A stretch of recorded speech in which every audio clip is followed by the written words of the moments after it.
Hello, I am Christian Chiller, and in this video, I am going to look at a track, new music I have out. I'm going to look at the construction of a simple track from that EP in Ableton Live. If you want to find out more about me, look in the description below. And of course, if you want to find all the full tracks and the new EP, then you can also find the details there.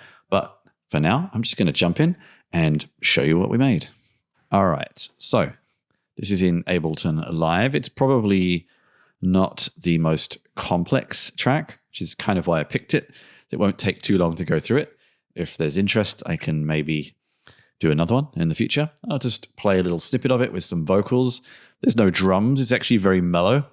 It's probably the most mellow kind of organic acoustic track on the whole EP. There's not even any drums, but here we go. Let's maybe play from about here. So it's so very guitar heavy. Stars fill the dark around me. The light years of silence surround. Galaxies spin, so many and free. And all I think of is you. So you get the idea. And yes, that is me singing. Now, I'll come back to that actually. Let's maybe start with some of the basics first. So the bass is using Modo Bass. I actually am quite a big fan of the IK multimedia plugins. I have like the whole suite. It's a MIDI instrument. It's MIDI based, and you can very good. And then you can pick the bass and do all sorts of other weird things. We obviously changed something here. We made the bass less more muted or less muted, I think. Can't quite remember now, actually, but a little tighter.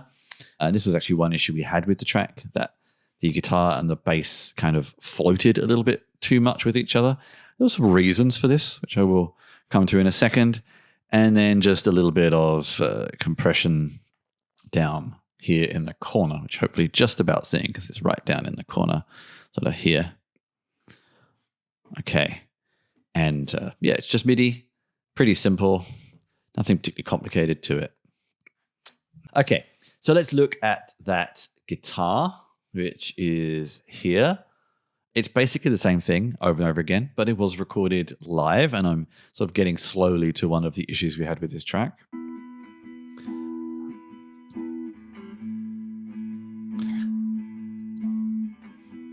I think I wanted to record an acoustic guitar, but it ended up being an electric guitar.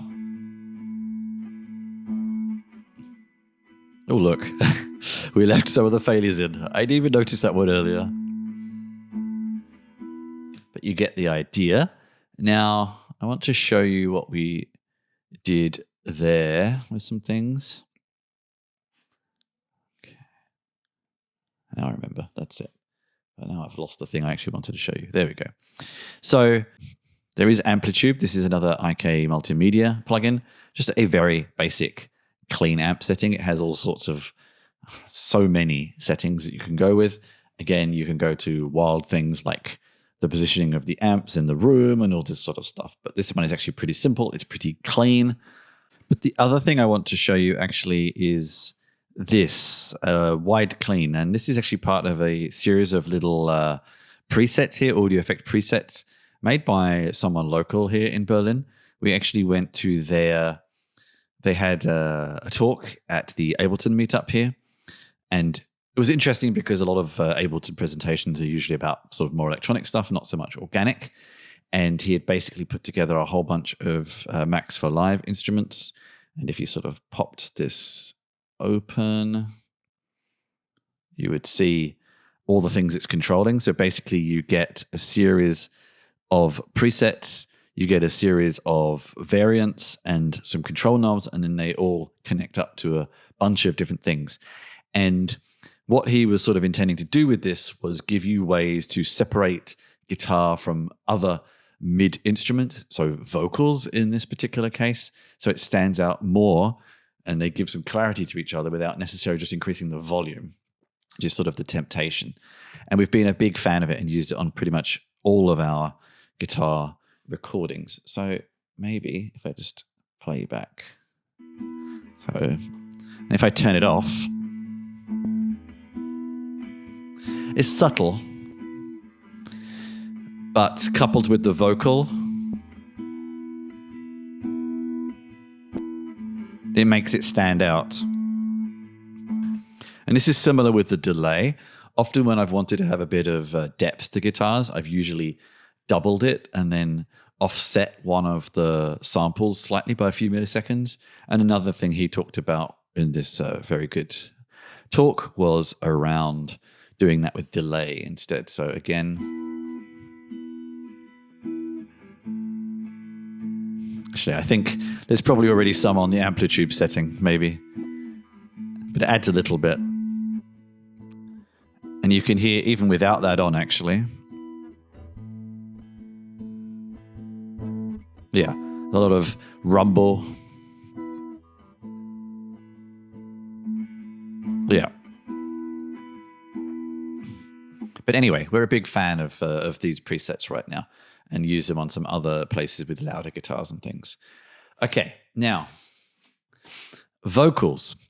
Let's have a listen to them again. I'm not the world's best singer. See all the places I'll never go. But I'm going to solo it. And all I think of is you. So, what happened here was, now, there is somewhere else I have to remember.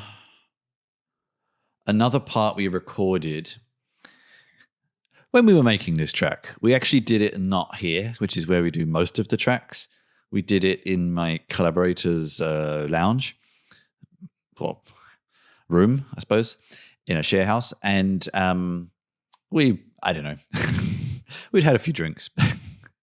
We just decided he was going to play the keyboard part, I was going to sing, and we're going to do it all at once because we were just in the moment and wanted it to be organic and not do click tracks and be precise and things like that.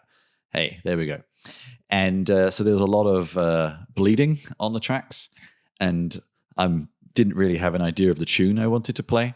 So we kind of processed it a little bit. And you'll hear there's a vocoder there. I'm floating high above the green and blue. The continents and oceans Here. are for me. And now, if you listen carefully, See all the places on the end, I'll never go to. don't know if you heard that. And all I think of is you. If you listen very, very carefully, you'll kind of hear the trail of the piano, but we've sort of cut a lot of them off. Maybe if I pull this one out, you'll hear it more. Places I'll never go to. Yeah, so you can hear it there, definitely. So we did a lot of cutting, and then initially we vocoded everything, but it sounded sort of too much in some ways. The whole concept of this is spaceman in space, and he's dying and kind of just talking on the radio about in his dying words. So we wanted it to sound like it's slowly kind of decaying, but also quite human. So if I play bits of this again, maybe here's a bit longer. Floating alone, cold and still, a silver figure. So you can hear the piano there. So that one was hard to get rid of. That's more organic, So much of nothing, whereas that is pure vocoder. So you put them together. Oh no, it's the wrong one. Sorry. There. is getting thin. And then towards the end here, you can see there's another effect. We start to make it sound more messed up at the end as he's kind of dying, shall we say. My last breath, There, you can hear there's nothing. it's automated much higher. My life and dreams escape. Oh, here we go. Yeah, it's the kilohertz bit crush. Close on where I called home. And then slowly it just degrades completely. All I think of Yeah.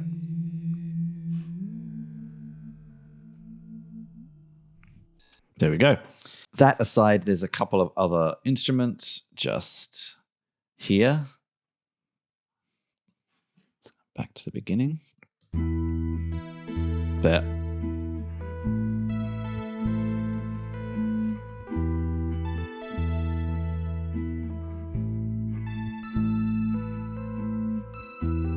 Nothing really on the ones on the bottom. They were using analog instruments. And So much of nothing surrounds me. and then later in the track, there's nothing there really.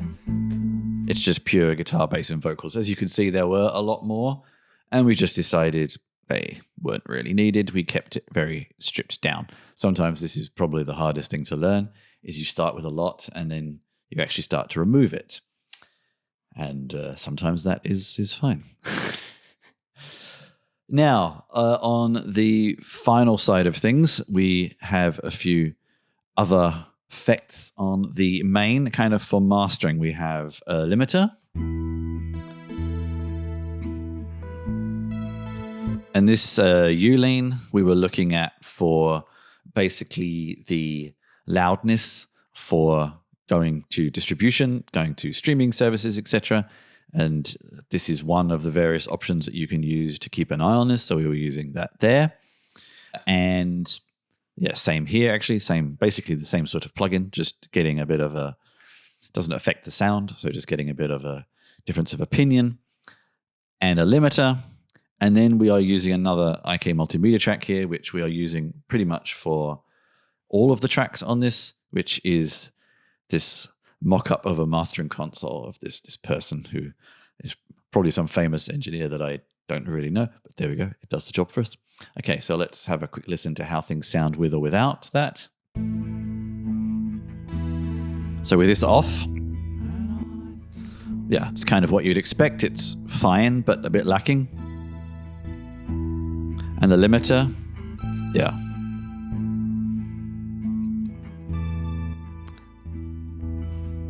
It's definitely quite audible. We kind of found we mostly use this setting and are pretty happy with it. And I think that is pretty much it. The guitar, yep. The bass, yep. This instrument was controlling the vocoder, which we're not using anymore. And the 2 sets of vocal and a whole bunch of instruments that we're not using anymore. And that is the track. It is called The Universe Is Nothing to You. And you can find it on, and you can sort of see it lurking down here, the band name. You can find it on the current Aeon. How do you pronounce the second one? I'm going to leave that as a mystery. But the EP is called The Dark Embrace of Infinite Space. So thank you very much. If there's interest, I will go through some other tracks on the EP in the future.